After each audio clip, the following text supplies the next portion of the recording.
മനുഷ്യർ മുഖം നോക്കിയാണ് സ്ഥാനവും ബഹുമാനമൊക്കെ നിശ്ചയിക്കുന്നത്. ധനികർക്കും പ്രശസ്തർക്കും സുമുഖർക്കും സ്വാധീനമുള്ളവർക്കും വേണ്ടി മുഖ്യസ്ഥാനം ലോകം ഒഴിഞ്ഞു കൊടുക്കാറുണ്ട്. എന്നാൽ സ്വർഗീയ പിതാവിൻ്റെ മുമ്പിൽ എല്ലാ ദൈവമക്കൾക്കും സ്വാതന്ത്ര്യവും അവകാശവും ഒരുപോലെയാണ്. പ്രാർത്ഥനയിൽ ധൈര്യത്തോടെ ദൈവസന്നിധിയിൽ അടുത്തു ചെല്ലുവാൻ നമുക്ക് ഓരോരുത്തർക്കും കഴിയും.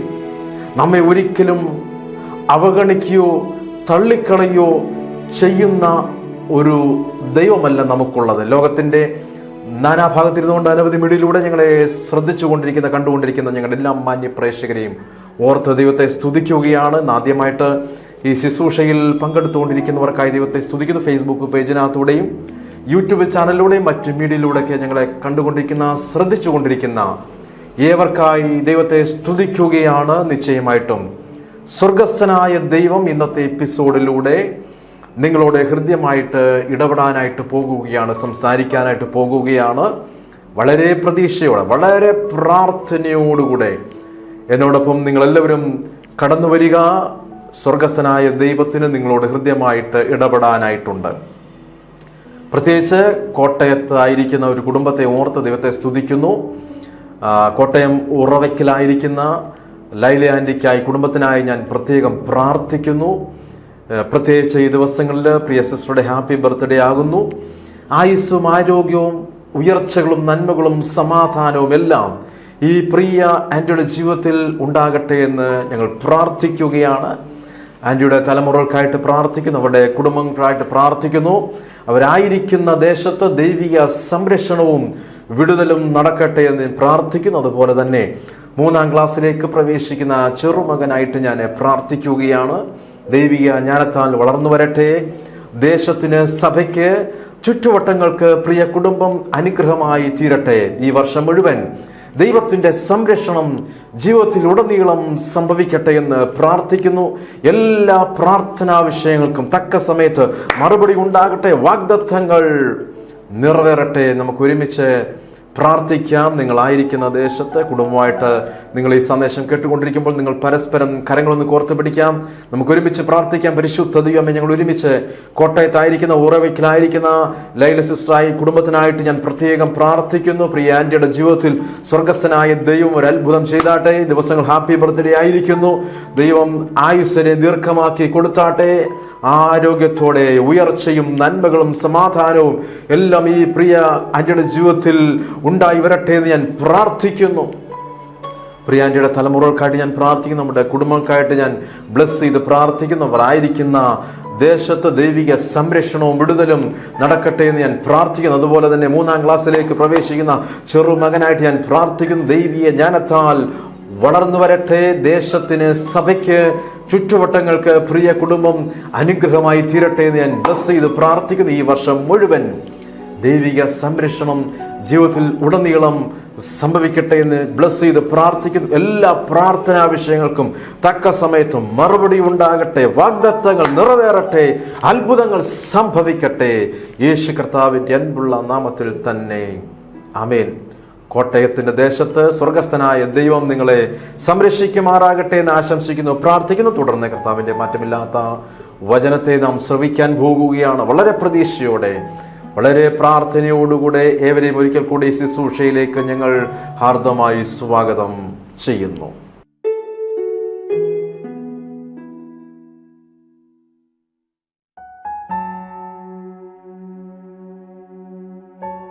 പ്രിയ സഹോദരങ്ങളെ, ഒരിക്കൽ കൂടെ കർത്താവിൻ്റെ മാറ്റമില്ലാത്ത വചനമായി നിങ്ങളുടെ നടുവിലേക്ക് ഓടിയെത്താൻ കഴിഞ്ഞതിൽ അതിയായ സന്തോഷമുണ്ട്.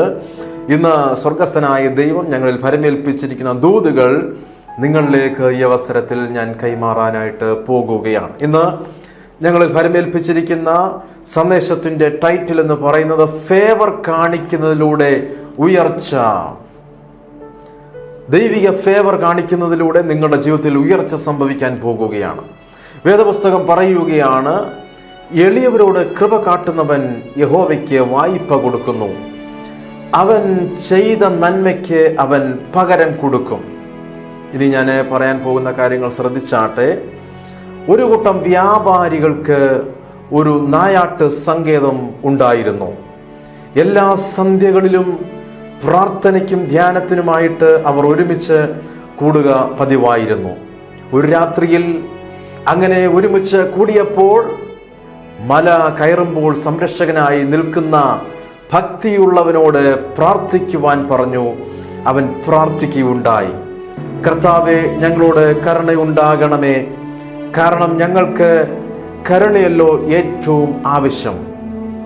വേദപുസ്തകത്തിൽ കരുണ എന്നത് അർഹത ഇല്ലാത്തവരോടും കുറ്റമുള്ളവരോടും കാണിക്കുന്ന മനസ്സലിവും ഔദാര്യവുമാണ് ഫേവർ എന്നതിനെ പറ്റി വേദപുസ്തകം നമ്മളെ പഠിപ്പിക്കുന്നത്. വേദപുസ്തകത്തിൽ കാണുന്ന ഏറ്റവും വലിയ കരുണയ്ക്കുള്ള മനോഹരമായ ഉദാഹരണമാണ് ദൈവം യേശുക്രിസ്തുവിലൂടെ നമ്മോട് കാണിച്ച കരുണ എന്ന് പറയുന്നത്. ഏറ്റവും വലിയ ഫേവർ നമുക്ക് എവിടെയാണ് കാണാൻ കഴിയുന്നത്?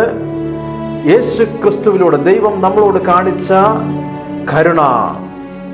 അതാണ് ഏറ്റവും വലിയ ഫേവർ എന്ന് നമുക്ക് കാണാൻ കഴിയും. അത് കഴിഞ്ഞാൽ യോസഫ് അർഹതയില്ലാത്ത തൻ്റെ സഹോദരന്മാരോട് കാണിച്ച ഫേവറാണ്, കരുണയാണ് രണ്ടാമതായിട്ട് ഏറ്റവും വലുതായിട്ട് നമുക്ക് വേദപുസ്തകത്തിൽ കാണാൻ കഴിയുന്നത്. അസൂയ നിമിത്തം തൻ്റെ സഹോദരന്മാർ യോസഫിനെ അടിമയാക്കി കളഞ്ഞു. അതിനുശേഷം അവനെ വിറ്റു. അവനെ വന്യമൃഗങ്ങൾ പിടിച്ചു തിന്നു എന്ന് പിതാവിനെ വിശ്വസിപ്പിച്ചതും ഓർക്കുക. തുടർന്നുള്ള വർഷങ്ങളിൽ തൻ്റെ ദൈവത്തോടും യജമാന്മാരോടും വിശ്വസ്തനായിരുന്നതിൻ്റെ ഫലമായിട്ട് യോസഫ് മിസ്രൈമിലെ ഫറവോന്റെ 2ാം സ്ഥാനത്തേക്ക് വളർത്തപ്പെടുവാൻ സംഗതിയായി തീർന്നു. ഹല്ലേലൂയ. ഇന്ന് ഈ സന്ദേശം കേട്ടുകൊണ്ടിരിക്കുന്ന നിങ്ങളോട് അറിയിക്കട്ടെ, ദൈവത്തിന്റെ ഫേവർ നിങ്ങളിൽ വീഴുമ്പോൾ, ദൈവത്തിന്റെ പ്രീതി നിങ്ങളിൽ വീഴുമ്പോൾ, നിങ്ങൾ ചരിത്രം നിങ്ങളുടെ ജീവിതത്തിൽ വഴിമാറുക തന്നെ ചെയ്യും. യോസഫിന് വളർന്നു വരുവാൻ സാഹചര്യങ്ങൾ വളരെ പ്രയാസമായിരുന്നു. എന്നാൽ ദൈവത്തിന്റെ അനുകൂലത, പ്രീതി അവനിൽ വെളിപ്പെട്ടപ്പോൾ വിശ്വസ്തനായി സ്വർഗസ്ഥനായ ദൈവം അവനെ തിരഞ്ഞെടുക്കുക മാത്രമല്ല, മിസ്രൈമിലെ ഫറവോന്റെ 2ാം സ്ഥാനത്തേക്ക് ഉയർത്തപ്പെടുവാൻ സംഗതിയായി. എപ്പോഴാണ്? ദൈവത്തിന്റെ ഫേവർ യോസഫിന്റെ മേൽ വെളിപ്പെട്ടപ്പോൾ. അങ്ങനെ ക്ഷാമനിമിത്തം ആഹാരം വാങ്ങേണ്ടതിന് സഹോദരന്മാർ മിസ്രൈമിൽ എത്താനായിട്ട് ഇടയായി തീർന്നു. യോസഫ് തൻ്റെ സഹോദരന്മാരെ തിരിച്ചറിഞ്ഞതും അവൻ അവരോട് കരുണാപൂർവം ഇടപെട്ടതും പ്രായമുള്ള തൻ്റെ പിതാവിനെയും മറ്റ് കുടുംബാംഗങ്ങളെയും മിസ്രൈമിലേക്ക് കൊണ്ടുവന്ന് ക്ഷാമകാലം മുഴുവൻ അവരെ പോഷിപ്പിച്ചതുമായ സവിശേഷമായ ചരിത്രം വേദപുസ്തകം തുറന്ന് നിങ്ങൾ വായിച്ച് നോക്കുക. യോസഫ് തൻ്റെ സഹോദരന്മാരോട് ഫേവർ കാണിക്കുകയാണ്. അവന് വേണമെങ്കിൽ തൻ്റെ സഹോദരന്മാരോട് കൈപ്പോടെ ഇടപെടാമായിരുന്നു. പ്രതികാരവും പകപോക്കലും ന്യായീകരിക്കാവുന്ന ഈ അവസരത്തിൽ യോസഫ് അവരോട് കരുണയും സ്നേഹവും പ്രദർശിപ്പിച്ചു. യോസഫിന് വേണമെങ്കിൽ അവരെ ആട്ടിപ്പയച്ചു വിടാമായിരുന്നു. യോസഫിന് വേണമെങ്കിൽ തൻ്റെ സഹോദരന്മാരോട് കരുണ കാണിക്കാതെ ഇരിക്കാമായിരുന്നു. യോസഫിന് വേണമെങ്കിൽ തൻ്റെ സഹോദരന്മാരോട് പ്രതികാരം ചെയ്യാമായിരുന്നു. യോസഫിന് വേണമെങ്കിൽ തൻ്റെ സഹോദരന്മാരോട് പക പോക്കാമായിരുന്നു. എന്നാൽ യോസഫ് അതൊന്നും ചെയ്തില്ല. യോസഫ് തൻ്റെ സഹോദരന്മാരോട് ചെയ്തത് ഉൽപ്പത്തി പുസ്തകം 50 പറയുന്നു. ആ വാക്കുകൾ നിങ്ങളൊന്ന് ശ്രദ്ധിച്ച്, നിങ്ങൾ എൻ്റെ നേരെ ദോഷം വിചാരിച്ചു, ദൈവമോ ഇന്നുള്ളതുപോലെ ബഹുജനത്തിന് ജീവരക്ഷ വരുത്തേണ്ടതിന് അതിനെ ഗുണകരമാക്കി തീർത്തു. ആകയാൽ നിങ്ങൾ ഭയപ്പെടേണ്ട, ഞാൻ നിങ്ങളെയും നിങ്ങളുടെ കുഞ്ഞു കുട്ടികളെയും പോറ്റി രക്ഷിക്കുമെന്ന് പറഞ്ഞ് അവരെ ആശ്വസിപ്പിച്ച് ധൈര്യപ്പെടുത്തി. യോസഫ് പറയുക, നിങ്ങൾ എന്നെ ഇല്ലാതാക്കാൻ ശ്രമിച്ചു, നിങ്ങൾ എന്നെ നശിപ്പിക്കാൻ ശ്രമിച്ചു, നിങ്ങൾ എനിക്കെതിരെ ദോഷം ചിന്തിച്ചു, വിചാരിച്ചു. എന്നാൽ എൻ്റെ ദൈവമോ ഇന്നുള്ളതുപോലെ ബഹുജനത്തിന് ജീവരക്ഷ വരുത്തേണ്ടതിന് അതിനെ ഗുണകരമാക്കി തീർത്തു. സഹോദരങ്ങളെ, ദൈവത്തിൻ്റെ ഫേവർ നിങ്ങളിൽ വീണു കഴിഞ്ഞാൽ, നിങ്ങളുടെ കൂടെ നിൽക്കുന്നവർ നിങ്ങളെ ഇല്ലാതാക്കാൻ ശ്രമിച്ചാലും ദൈവം അതിനെ ഗുണകരമാക്കി മാറ്റും. ദൈവം അതിനെ അനുഗ്രഹമാക്കി മാറ്റും. ഇന്ന് ഈ സന്ദേശം ലോകത്തിന്റെ നാനാഭാഗത്തിരുന്നു കൊണ്ട് ശ്രദ്ധിക്കുന്നവരോട് പരിശുദ്ധാത്മാവ് ഇടപെടുന്നു. നിങ്ങളെ ഇല്ലാതാക്കാൻ, നശിപ്പിച്ച് കളയുവാൻ, നിങ്ങളെ എന്നേക്കുമായിട്ട് ഇല്ലാതാക്കാൻ ശ്രമിച്ച അനേകരുടെ നടുവിൽ ദൈവം എന്താ ചെയ്യാൻ പോകുന്നതെന്നറിയാമോ? അതിനെ ഗുണകരമാക്കി മാറ്റി നിന്റെ ചരിത്രത്തെ മാറ്റും. എപ്പോഴാണ്? ഫേവർ നിങ്ങളിൽ വെളിപ്പെടുമ്പോൾ. എത്ര വലിയ കരുണയാണ്, പ്രീതിയാണ്, ഫേവറാണ് ഇവിടെ നമുക്ക് കാണാൻ കഴിയും. ഇതുപോലെ നമ്മുടെ ജീവിതത്തിലും നമ്മോട് ദ്രോഹം ചെയ്തവരോടും മുറിവേൽപ്പിച്ചവരോടും അതിക്രൂരമായി പെരുമാറിയവരോടും നാം കരുണയുള്ളവരായിരിക്കണം.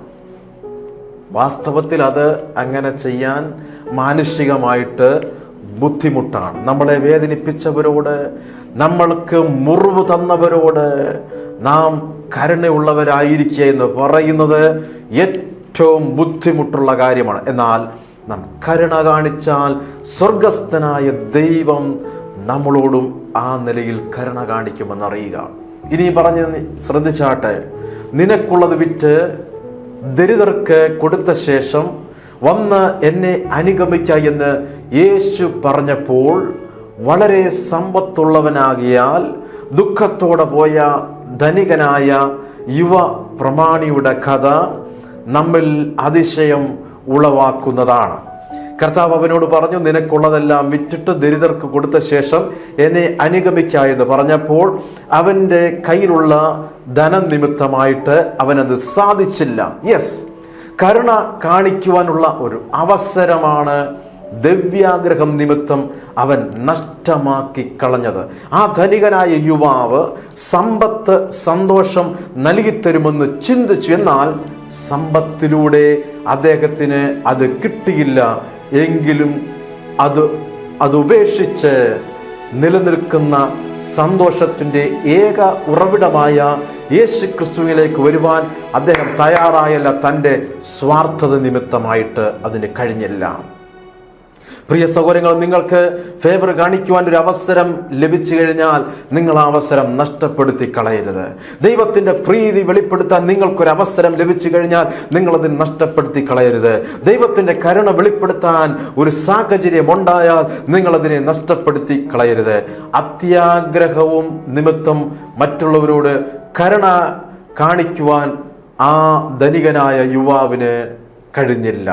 ശ്രദ്ധിച്ചാട്ടെ, നമുക്ക് യാതൊരു കരുണയുമില്ലെങ്കിൽ ദൈവത്തിൻ്റെ കരുണ നാം ഒരിക്കലും അനുഭവിച്ചിട്ടില്ല എന്നുള്ളതിൻ്റെ ഒരു ഉത്തമ തെളിവാണ്. അപ്പോൾ എന്താണ് നമ്മൾ ചെയ്യേണ്ടത്?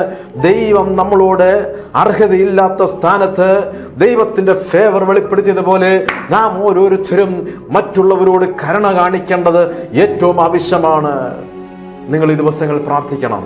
കർത്താവെ, എന്നെ അനുഗ്രഹിക്കണമേ, അനുഗ്രഹിക്കണമേ എന്ന് പറയുന്നത് നല്ലതാണ്, പ്രാർത്ഥന നല്ലതാണ്. അതിനേക്കാൾ കുറച്ചുകൂടെ മെച്ചപ്പെട്ട പ്രാർത്ഥന, കർത്താവെ, അങ്ങയുടെ ഫേവറിനെ എൻ്റെ മേൽ അയക്കണമേ എന്ന് പ്രാർത്ഥിക്കാൻ തുടങ്ങണം. വേദപുസ്തകം പറയുന്നു, എളിയവനും അനാഥനും ന്യായം പാലിച്ചു കൊടുപ്പീൻ, പീഡിതനും അഗതിക്കും നീതി നടത്തി കൊടുപ്പീൻ. യേശു കർത്താവ് അരുളി ചെയ്തു, നിങ്ങളോട് യാചിക്കുന്നവന് കൊടുക്ക, വായ്പ വാങ്ങുവാൻ ഇച്ഛിക്കുന്നവരെ ഒഴിഞ്ഞ് കളയരുത്. അപ്പൊ ദൈവം നമ്മളെക്കുറിച്ച് ആഗ്രഹിക്കുന്നത് മറ്റുള്ളവരോട് നമ്മൾ പ്രീതി കാണിക്കണം, കരുണ കാണിക്കണം എന്നുള്ളത് തന്നെയാണ്. എന്തുകൊണ്ടാണ് അങ്ങനെ ചെയ്യാൻ ഉപദേശിക്കുന്നത്? ദൈവം നമ്മളോട് എങ്ങനെയാണ് കരുണ കാണിച്ചത്, അതേപോലെ തന്നെ മറ്റുള്ളവരോടും കരുണ കാണിക്കുവാൻ അവസരം ലഭിച്ചാൽ കരുണ കാണിക്കാതെ ഇരിക്കരുത്. കൊടുപ്പീൻ, എന്നാൽ നിങ്ങൾക്ക് കിട്ടും. കൊടുത്താൽ മാത്രം ആണ് നിങ്ങൾക്ക് ലഭിക്കുന്നത്. പലരും പറയുന്നു, ഞങ്ങളെ അനുഗ്രഹിക്കണമേ, അനുഗ്രഹിക്കണം. പക്ഷെ അവരാരും കൊടുക്കാൻ തയ്യാറാകുന്നില്ല, പ്രീതി വെളിപ്പെടുത്താൻ തയ്യാറാകുന്നില്ല, ഫേവർ കാണിക്കാൻ തയ്യാറാകുന്നില്ല. പിന്നെ എങ്ങനെയാണ് അനുഗ്രഹം ഉണ്ടാകുന്നത്? കൊടുപ്പീൻ, എന്നാൽ നിങ്ങൾക്ക് കിട്ടും. എങ്ങനെ കിട്ടുന്നത്? അമർത്തി കുലുക്കി കവിയുന്ന നല്ല അളവ് നിങ്ങളുടെ മടിയിൽ തരും. നിങ്ങൾ അളക്കുന്ന അളവിനാൽ നിങ്ങൾക്കും അളന്നു കിട്ടും. നിങ്ങൾ ഏത് അളവിനാലാണോ അളക്കുന്നത് അതേ അളവിലാണ് നിങ്ങൾക്ക് തിരികെ ലഭിക്കുന്നത്. പല കുടുംബങ്ങളും ഇന്ന് അനുഗ്രഹിക്കപ്പെടാനുള്ള പ്രധാനപ്പെട്ട കാരണം അമർത്തി കുലുക്കി കൊടുത്തതാണ്. അളവ് നോക്കാതെ കൊടുത്തതാണ്. അളവ് നോക്കാതെ കൊടുത്തപ്പോൾ അളവ് നോക്കാതെ തരുന്ന അനുഗ്രഹിച്ച ഒരു ദൈവം അനേകരുടെ ജീവിതത്തിൽ വെളിപ്പെട്ടു വരുവാൻ ഇടയായിത്തീർന്നു. തൻ്റെ സ്നേഹവും കരുണയും മറ്റുള്ളവരിലേക്ക് ഒഴുക്കുന്ന ചാനലുകളായിട്ട് നാം നിലകൊള്ളണമെന്ന സത്യമാണ് യേശു കർത്താവ് നമ്മെ പറ്റി ഉദ്ദേശിക്കുന്നത്. നാം കരുണയുള്ളവരായിരിക്കണം, നാം ഫേവറുള്ളവരായിരിക്കണം. നമ്മുടെ അനുദിന ജീവിതത്തിൽ നാം അത് പ്രായോഗികമാക്കുന്നില്ല എങ്കിൽ സകല മനുഷ്യരോടും കരുണ കാണിക്കാതെ, സഹമനുഷ്യരോട് കരുണ കാണിക്കാതെ മുന്നേറുന്ന ഒരു ആത്മീയതയാണ് നമുക്കുള്ളതെങ്കിൽ ആ അനുഗ്രഹ വർഷങ്ങൾ അരുളിച്ചത് ക്രിസ്തുവിനെ നാം അറിഞ്ഞിട്ടില്ല എന്നതാണ് വ്യക്തമാക്കുന്നത്.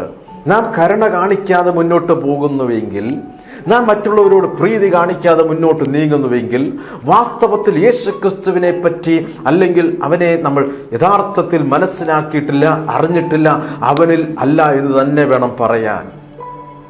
അനേക വർഷങ്ങൾക്ക് മുന്നമേ നമ്മുടെ പ്രയർ ലൈനിൽ ഒരു കുടുംബം വിളിക്കുകയുണ്ടായി. പക്ഷേ അവരെ എനിക്കറിയത്തില്ലായിരുന്നു. പക്ഷേ ഞാൻ അവർക്ക് വേണ്ടി പ്രാർത്ഥിച്ചു കൊണ്ടിരുന്നപ്പോൾ പരിശുദ്ധാത്മാവ് ഇടപെട്ടു. അവരോട് പ്രീതി ഉള്ളവനായിരിക്കുക, കരുണ കാണിക്കുക.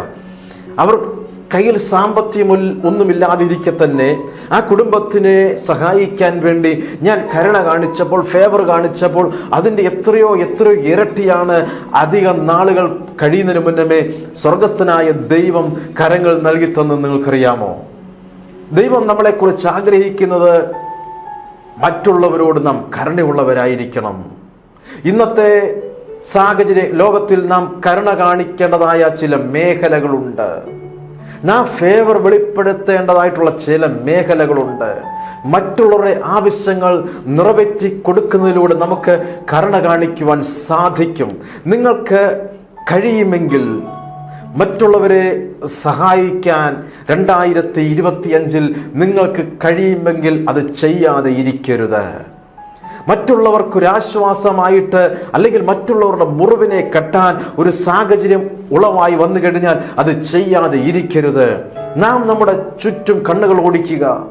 ആവശ്യത്തിൽ ആയിരിക്കുന്നവരോട് അല്ലെങ്കിൽ മുറിവേറ്റവരോ ഉണ്ടോ എന്ന് നമ്മൾ തിരക്കണം. നമുക്ക് കാണാൻ കഴിയും.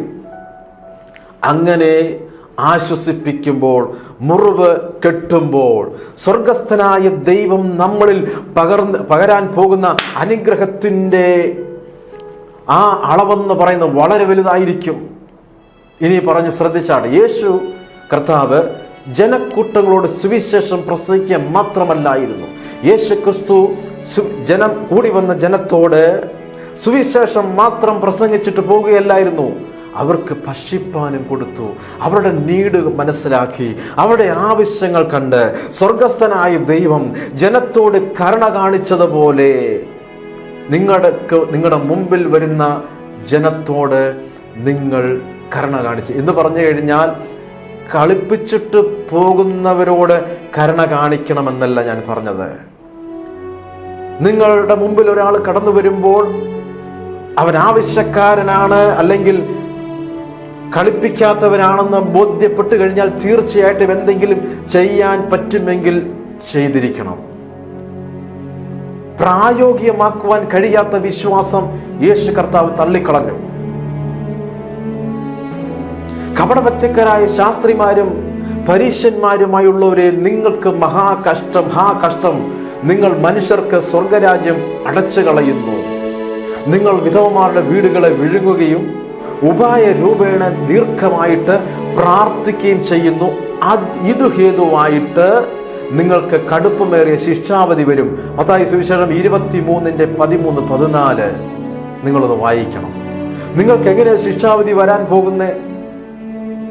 മറ്റുള്ളവരുടെ പ്രയാസങ്ങൾ കാണുമ്പോൾ നിങ്ങൾക്ക് സഹായിക്കാൻ സാധ്യതകൾ ഉണ്ടായിട്ടും ചെയ്യാതെ കണ്ണടച്ചു കഴിഞ്ഞാൽ നിങ്ങൾക്ക് ശിക്ഷാവധി വരും എന്ന് യേശുക്രിസ്തു പറഞ്ഞിരിക്കുകയാണ്. എന്ന് പറഞ്ഞാൽ, ഞാൻ നേരത്തെ പറഞ്ഞ പോലെ നിങ്ങളുടെ മുമ്പിൽ വരുന്ന ഒരാൾക്ക് അവർ കളിപ്പിക്കാൻ വരുന്നതാണെങ്കിൽ അതിൽ നിന്നും ഒഴിഞ്ഞിരിക്കണം. കഴിഞ്ഞ ദിവസം ഞാനൊരു മീറ്റിങ്ങിന് പോയപ്പോൾ ആഹാരം കഴിക്കാൻ വേണ്ടിയിട്ട് ഹോട്ടലിലേക്ക് പോയി പുറത്തേക്ക് വന്നപ്പോൾ ഒരാൾ മദ്യപിച്ചിട്ടുണ്ട്. കുറേ സർട്ടിഫിക്കറ്റുമായിട്ട് സമീപിച്ചു, എന്തെങ്കിലുമൊക്കെ തരണം, സഹായിക്കണം, ക്യാൻസർ പേഷ്യൻ്റ് ആണെന്ന് പറഞ്ഞു. കണ്ടപ്പോഴേ മനസ്സിലായി മദ്യപിക്കാൻ വേണ്ടിയിട്ടാണ് ഓരോരുത്തരോടും സാമ്പത്തികം ചോദിച്ചത്. അങ്ങനെയുള്ളവരെ സഹായിക്കാനല്ല ഞാൻ പറഞ്ഞത്. ആവശ്യത്തിലിരിക്കുന്ന ധാരാളം പേര് നമ്മുടെ ചുറ്റുവട്ടത്തുള്ളപ്പോൾ അവരെ കണ്ടില്ല എന്ന് പറഞ്ഞ് പോകരുത്. അനുദിന ജീവിതത്തിൽ മറ്റുള്ളവരുടെ കരുണ കാണിക്കുന്നവരായിരിപ്പീൻ. അങ്ങനെ കരുണ കാണിക്കാൻ അനേക വഴികളുണ്ട്.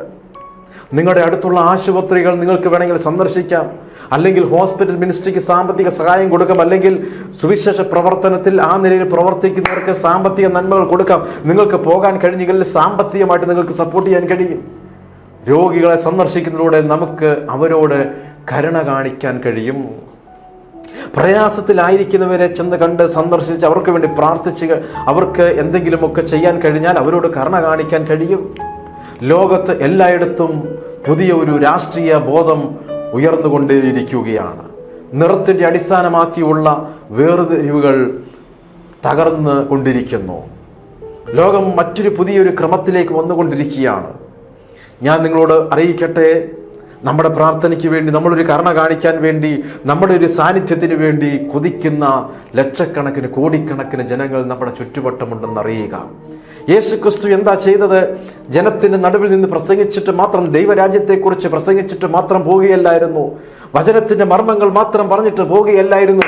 കരുണ കാണിക്കേണ്ടവരോട് അവൻ കരുണ കാണിച്ചു. അങ്ങനെയല്ലേ രോഗികളെ അവൻ സൗഖ്യമാക്കിയത്? കരുണ കാണിക്കേണ്ടവരോട് അവൻ കരുണ കാണിച്ചത് കൊണ്ടല്ലേ വിശന്നിരുന്നവർക്ക് അവൻ ആഹാരം കൊടുത്തത്? കരുണ കാണിക്കേണ്ടവരോട് കരുണ കാണിച്ചത് കൊണ്ടല്ലേ അവൻ അനേകരുടെ ഗുരുവായി മാറിയത്? ഇന്ന് ഈ സന്ദേശം കേട്ടുകൊണ്ടിരിക്കുന്ന പാശ്ചാത്യ രാജ്യങ്ങളിൽ സാമ്പത്തികമായിട്ട് ധാരാളം സാമ്പത്തികമുള്ളവരൊക്കെ ഞങ്ങളെ ശ്രദ്ധിച്ചു കൊണ്ടിരിക്കുകയാണ്. നിങ്ങളുടെ സാമ്പത്തികത്തിൻ്റെ ഒരു അംശം കരുണ കാണിക്കേണ്ടവർക്ക് കരുണ കാണിക്കാൻ വേണ്ടി നിങ്ങൾ മാറ്റിവെക്കുമ്പോൾ നിങ്ങൾ സഹോദരങ്ങളെ നിങ്ങൾ വിതയ്ക്കുകയാണ്. ദൈവരാജ്യത്തിനെ പ്രതി നിങ്ങൾ വിതയ്ക്കുകയാണ്. നിങ്ങൾ വിതയ്ക്കുന്നത് മാത്രമേ നിങ്ങൾക്ക് കൊയ്തെടുക്കാൻ കഴിയത്തുള്ളൂ എന്നറിയുക. നല്ല സ്ഥാനങ്ങൾ നിങ്ങൾ വിതയ്ക്കുക, നല്ല ഇടങ്ങളിൽ നിങ്ങൾ വിതയ്ക്കുക. നിങ്ങൾ മറ്റുള്ളവരോട് കരുണ കാണിക്കുമ്പോൾ, കരുണ കാണിക്കേണ്ടവരോട് ഫേവർ കാണിക്കുമ്പോൾ, സ്വർഗസ്ഥനായ ദൈവം നിങ്ങളോടും ആ നിലയിൽ കരുണ കാണിക്കുവാനിടയായിത്തീരും. അനേക നാളുകൾക്ക് മുമ്പ് ഒരു കുടുംബം എന്നെ പ്രാർത്ഥിക്കാൻ വിളിക്കുകയുണ്ടായി. ആ ഭവനത്തിൽ ഓരോ മാസം കഴിയും തോറും സാമ്പത്തികം മുഴുവൻ ഹോസ്പിറ്റലിൽ കയറി ഇറങ്ങി കൊടുക്കേണ്ട ഒരു സാഹചര്യം അവർക്കുണ്ടായിക്കൊണ്ടിരിക്കുകയാണ്. എത്ര പ്രാർത്ഥിച്ചിട്ടും മാറുന്നില്ല, എത്ര ഉപവസിച്ചിട്ടും മാറുന്നില്ല. ധാരാളം സാമ്പത്തികമുണ്ട്, പക്ഷേ അനാവശ്യമായിട്ട് ഹോസ്പിറ്റലിൽ കയറി ഇറങ്ങി സാമ്പത്തികം മുഴുവൻ രോഗത്തിൻ്റെ പേരിൽ നഷ്ടപ്പെട്ടുകൊണ്ടിരിക്കുന്നു, ചോർന്നുകൊണ്ടിരിക്കുന്നു. ഒരു ദിവസം അവർക്ക് വേണ്ടി പ്രാർത്ഥിച്ചപ്പം ഞാൻ അവരോട് പറയുകയുണ്ടായി, ഒരു കാര്യം ചെയ്താട്ടെ, നിങ്ങൾക്ക് ഈ മാസം നിങ്ങളുടെ കയ്യിൽ ലഭിക്കുന്ന സാമ്പത്തികം കൊണ്ട് നിങ്ങളുടെ ചുറ്റുവട്ടത്തുള്ള സാമ്പത്തികമായിട്ട് വളരെ പിന്നോക്കം നിൽക്കുന്നവരെ നിങ്ങളൊന്ന് സഹായിച്ചേ. ആദ്യം അവർക്കത് കേൾക്കുവാൻ, ആ ഉപദേശം സ്വീകരിക്കാൻ മടിയായിരുന്നു. എന്നാൽ അവര് അങ്ങനെ ചെയ്തു നോക്കി. ആ മാസം തൊട്ട് അവര് പിന്നീട് ഹോസ്പിറ്റൽ കയറി ഇറങ്ങേണ്ട ഒരു സാഹചര്യം ഉണ്ടായില്ല. എന്താ കാര്യം? ദൈവം അവർക്ക് ചില വ്യക്തി ജീവിതങ്ങളെ ചൂണ്ടിക്കാണിച്ചു കൊടുത്തു. ഫേവർ കാണിക്കേണ്ടവരോട് ഫേവർ കാണിച്ചപ്പോൾ സ്വർഗസ്ഥനായ ദൈവം ആ കുടുംബത്തോടും ഫേവർ കാണിക്കുവാനിടയായി. ഇതേപോലെ ഞാൻ നിങ്ങളോട് അറിയിക്കട്ടെ, നിങ്ങൾ മറ്റുള്ളവരോട് ഫേവർ കാണിക്കുമ്പോൾ, കരുണ കാണിക്കുമ്പോൾ, പ്രീതി കാട്ടുമ്പോൾ സ്വർഗസ്ഥനായ ദൈവം ആ നിലയിൽ നിങ്ങൾക്ക് വേണ്ടി, നിങ്ങളുടെ തലമുറയ്ക്ക് വേണ്ടി പ്രവർത്തിക്കുമെന്ന് അറിഞ്ഞുകൊള്ളുക.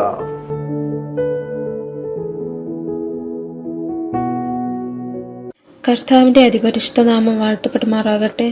ഞാനിന്ന് നിങ്ങളുടെ മുമ്പിലായിരിക്കുന്നത് എൻ്റെ മക്കൾക്കുണ്ടായ വിടുതലിനെക്കുറിച്ച് സാക്ഷ്യം പറയാനാണ്. എൻ്റെ കുഞ്ഞിന് കുറച്ച് ദിവസം മുമ്പ് ന്യൂമോണിയ ബാധിച്ച് ഹോസ്പിറ്റലിൽ അഡ്മിറ്റ് ചെയ്യുകയുണ്ടായി. അവനെ പരിശോധിച്ചിട്ട് ഡോക്ടർ പറഞ്ഞു, ഹാർട്ടിൽ ഒരു സൗണ്ട് കേൾക്കുന്നുണ്ട്, ഹാർട്ടിൽ ഹോളുണ്ട്, എക്കോ ടെസ്റ്റ് ചെയ്ത് നോക്കണമെന്ന് പറഞ്ഞു. ഞാൻ ഉടനെ തന്നെ ബ്രദറിനെ വിളിച്ച് പ്രാർത്ഥിച്ചിട്ട് ബ്രദർ പറഞ്ഞു, കർത്താവ് ഒരു വലിയ അത്ഭുതം ചെയ്യാൻ പോകുന്നു, വിശ്വസിക്കാൻ പറഞ്ഞു. ഞാൻ കർത്താവിൽ വിശ്വസിച്ചു. റിസൾട്ട് വന്നപ്പോൾ ഡോക്ടർ പറഞ്ഞു, ആ ഹോൾ അവിടെ ഇല്ല, എയർ കയറി ഇറങ്ങുന്ന സൗണ്ടാണ് കേട്ടത്, കുഴപ്പമൊന്നും തന്നെ ഇല്ല എന്ന് പറഞ്ഞു. അങ്ങനെ എൻ്റെ മകന് ദൈവം വലിയൊരു അത്ഭുതം ചെയ്തു. 2 ദിവസം കഴിഞ്ഞിട്ട് ഡിസ്ചാർജായി ഭവനത്തിൽ മടങ്ങി വരുവാൻ സർവശക്തനായ ദൈവം ഞങ്ങൾക്ക് കൃപ ചെയ്തു. രണ്ടാമതായി സാക്ഷ്യം പറയുന്നത് എൻ്റെ മോൾക്ക് വേണ്ടിയിട്ടാണ്. അവൾ പനിയും വയറുവേദനയുമായിട്ട് ഒരുപാട് ഭാരപ്പെട്ടു. അങ്ങനെ ഞങ്ങൾ ഹോസ്പിറ്റലിൽ കൊണ്ടുപോയി. അവൾക്ക് യൂറിൻ ഇൻഫെക്ഷൻ കൂടിയിട്ടാണ് വയറുവേദനയും പനിയും വന്നതെന്ന് ഡോക്ടർ പറഞ്ഞു. യൂറിൻ കൾച്ചർ ടെസ്റ്റ് ചെയ്തിട്ട് അഡ്മിറ്റ് ചെയ്യണോ വേണ്ടേ എന്ന് പറയാം. അങ്ങനെ ആൻറ്റിബയോട്ടിക് തന്ന് ഞങ്ങളെ വീട്ടിലയച്ചു. ഞാൻ ബ്രദറിനെ വിളിച്ച് പ്രാർത്ഥിച്ചു. അന്ന് തൊട്ട് എൻ്റെ മോൾക്ക് പനിയും വയറുവേദനയും മാറി. ഹോസ്പിറ്റലിൽ അഡ്മിറ്റാകാതെ തന്നെ കർത്താവ് എൻ്റെ മോളെ വിടുവിച്ചു. എനിക്കും എൻ്റെ കുടുംബത്തിനും വേണ്ടി പ്രാർത്ഥിച്ച ബ്രദറിനും പ്രവർത്തിച്ച കർത്താവിനും 1000 നന്ദിയും സ്തോത്രവും അർപ്പിച്ചുകൊണ്ട് എൻ്റെ സാക്ഷ്യത്തിൽ നിന്ന് വിരമിക്കുന്നു. ദൈവം നമ്മെ ഓരോരുത്തരെയും സമൃദ്ധമായി അനുഗ്രഹിക്കുമാറാകട്ടെ. ആമേൻ.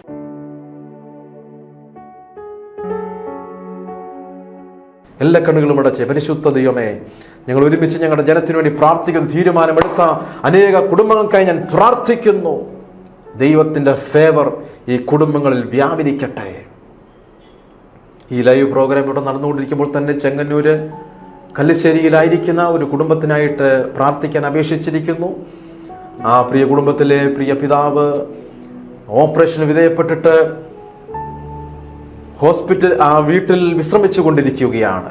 യേശു ക്രിസ്തുവിൻ്റെ അധികാരമുള്ള നാമത്തിൽ ഒരു പരിപൂർണ സൗഖ്യമുണ്ടാകട്ടെ എന്ന് ഈ അവസരത്തിൽ പ്രാർത്ഥിക്കുന്നു. അപ്പോൾ തന്നെ വിദേശ രാജ്യത്ത് ആയിരിക്കുന്ന തലമുറകൾക്കായി ഞാൻ പ്രാർത്ഥിക്കുന്നു. സാമ്പത്തിക വളർച്ച ഈ ഭവനത്തിൽ ഉണ്ടാകട്ടെ, അത്ഭുതങ്ങൾ സംഭവിക്കട്ടെ, വിടുതൽ സംഭവിക്കട്ടെ. അപ്പോൾ തന്നെ ആരാണ് ശ്വാസം മുട്ടനാൽ ക്ലേശപ്പെടുന്നത്, യേശു കർത്താവിൻ്റെ നാമത്തിൽ ഇപ്പോൾ ഒരു വിടുതൽ സംഭവിക്കട്ടെ. ആ ശരീരത്തിൽ നിന്ന് പ്രതികൂലങ്ങൾ വിട്ടുമാറട്ടെ എന്ന് ഞാൻ പ്രാർത്ഥിക്കുന്നു. ശക്തമേറിയ തലവേദനയാൽ കഷ്ടപ്പെടുന്നവർ യേശു കർത്താവിൻ്റെ നാമത്തിൽ സൗഖ്യമായി മാറട്ടെ എന്ന് ഞാൻ പ്രാർത്ഥിക്കുന്നു. നിർത്താതെ ചുമയാൽ കഷ്ടപ്പെടുന്നവർ യേശു കർത്താവിൻ്റെ നാമത്തിൽ വിടുതൽ ഇപ്പോൾ നിങ്ങളിൽ സംഭവിച്ചു കൊണ്ടേയിരിക്കുകയാണ്. എല്ലാ നിരാശകളും അനേകരുടെ ജീവിതത്തിൽ നീങ്ങി മാറിപ്പോകട്ടെ എന്ന് പ്രാർത്ഥിക്കുന്നു. സാമ്പത്തിക ഉയർച്ചകൾ അനേക ഭവനങ്ങളിൽ ഉണ്ടാകട്ടെ. ദാരിദ്ര്യത്തിൻ്റെ കെട്ടുകൾ പൊട്ടട്ടെ, ശാപത്തിൻ്റെ കെട്ടുകൾ മാറട്ടെ, പ്രതികൂലങ്ങൾ വഴിമാറട്ടെ. അനേകരോട് കരുണ കാണിക്കുവാൻ അനേക ജനത്തെ സ്വർഗസ്ഥനായ ദൈവം എഴുന്നേൽപ്പിക്കണമേ. പിതാവിൻ്റെയും പുത്രൻ്റെയും പരിശുദ്ധാത്മാവിൻ്റെ നാമത്തിൽ ഇന്ന് ഈ ലൈവ് പ്രോഗ്രാമിലൂടെ ഞങ്ങളെ വീക്ഷിച്ചുകൊണ്ടിരിക്കുന്ന എല്ലാ ജനത്തെയും ഞാൻ അനുഗ്രഹിച്ച് പ്രാർത്ഥിക്കുന്നു. ഈ വരും ദിവസങ്ങളിൽ ഞങ്ങളുടെ അനേക കുടുംബങ്ങൾക്ക് വേണ്ടി സ്വർഗസ്ഥനായ ദൈവം അത്ഭുതം ചെയ്താട്ടെ, യേശുവിൻ്റെ അൻപുള്ള നാമത്തിൽ തന്നെ. ആമേൻ. പ്രിയ സഹോദരങ്ങൾ, ഇന്നത്തെ എപ്പിസോഡ് നിങ്ങൾക്ക് വളരെ അനുഗ്രഹമായി തീർന്നുവെന്ന് വിശ്വസിക്കട്ടെ. അപ്പോൾ അടുത്ത ആഴ്ച ഇതേ സമയം ഇതേ ചാനൽ വീണ്ടും കണ്ടുമുട്ടും വരെയും അത്യുന്നതന്റെ ചിറകിൻ മറവിൽ സ്വർഗസ്ഥനായ ദൈവം നിങ്ങളെ സംരക്ഷിക്കുമാറാകട്ടെ. God bless you.